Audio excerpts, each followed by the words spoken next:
નમસ્કાર, આપ જોઈ રહ્યા છો નેશન પ્લસ ન્યૂઝ. હું છું આપની સાથે હિતલ ભગત. વડોદરાના દક્ષિણ ઝોનમાં પાણી વિના નાગરિકો તડપી રહ્યા હોવાની માહિતી સામે આવી રહી છે, જેમાં મકરપુરા એરફોર્સ પાછળ આવેલી સોસાયટીના રહીશોને પાણી વગર ભારે હાલાકીનો સામનો કરવો પડી રહ્યો છે.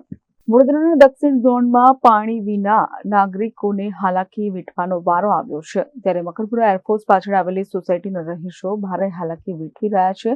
અયોધ્યા ટાઉનશીપ સહિત રિયા બંગલોઝના 1000થી વધુ નાગરિકોને હાલાકી પડી રહી છે, જેમાં છેલ્લા 17 વર્ષથી નાગરિકો પાલિકામાં વેરો ભરે છે, પરંતુ પીવાના પાણીની સમસ્યાનું નિરાકરણ લાવવામાં નગરસેવકોની આળસ જોવા મળી રહી છે. પાલિકામાં અનેકવાર રજૂઆત કર્યા બાદ પણ સમસ્યાનું નિરાકરણ નથી આવી રહ્યું. પાલિકા દ્વારા વિસ્તારના રહીશોની પાણીની મોટર પણ જપ્ત કરવામાં આવી છે. તો છેલ્લા 4 દિવસથી વગર પાણીએ રહેતા રહીશોનો મોરચો પાલિકા ખાતે પહોંચ્યો છે, જેમાં પીવાના પાણીની સમસ્યા અંગે પાલિકાના કમિશનરને રજૂઆત કરશે. તો પાલિકા દ્વારા નવીન પાઇપલાઇન કરાવ્યા બાદ પણ સમસ્યા યથાવત જોવા મળી રહી છે. અયોધ્યા ટાઉનશીપમાંથી આવ્યા છે, મકરપુરામાંથી, અને અમારા ત્યાં આગળ ઘણા સમયથી પાણીની સમસ્યા થાય છે. આજથી કમસે કમ 10 થી 15 વર્ષથી છે. ઘણીવાર તો મેં મ્યુનિસિપાલિટી કોર્પોરેશન ઓફિસમાં બી ગયો, પણ કોઈ રિસ્પોન્સ નહીં આપતા.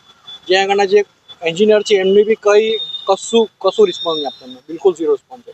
ગઈકાલે ધારાસભ્ય એક જનજાગૃતિ માટે બધાને પબ્લિકને ભેગા કરીને કહેતા હતા કે અહીંયા અમારા વોર્ડમાં કે અમારા વિધાનસભામાં કોઈ સમસ્યા નથી.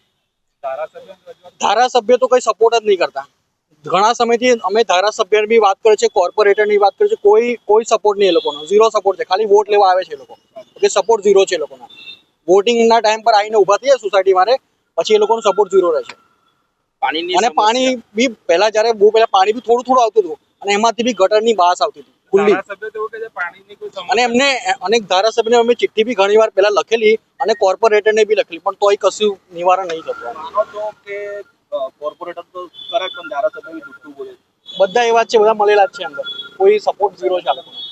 આ સમસ્યા 17-18 વર્ષથી છે, પણ આ લોકો કશું નિરાકરણ લાવતા નથી. આવે છે, જોવે છે, પાણી ધીમું આવે છે, એવું કહે છે કે અમે આપીશું, 2 દિવસમાં આપે છે, અને પછી પાછું જે છે એ છે. અમારે 4 દિવસથી મોટર ઉઠાઈ ગયા છે, એ લોકો કશું રિસ્પોન્સ આપતા નથી. અમે ફોન કરીએ છીએ, તે છતાંય એ લોકો ઉઠાવતા નથી, અને એકબીજાનો નંબર આપીને અમને પાસ કરે છે. નગરસેવકોને રજૂઆત કરી? હા, કરી છે, લેખિતમાં કરી છે, અમે વિડીયો બી મોકલેલા છે, બધી રજૂઆત કરી છે, પણ એ લોકો કોઈ પણ જાતનો રિસ્પોન્સ આપતા નથી.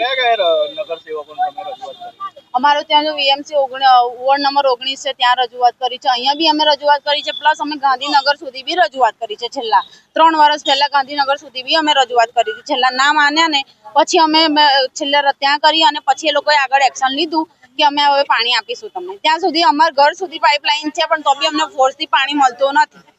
એવું કહે છે કે મોટર વગર પાણી આવે છે. તમે જુઓ તો ખરા, મોટર વગર ક્યાંથી પાણી આવે છે? કાલે બિલકુલ નથી આવ્યું. આગલે દિવસે થોડું આવીને 1 ડોલ ભરાય છે.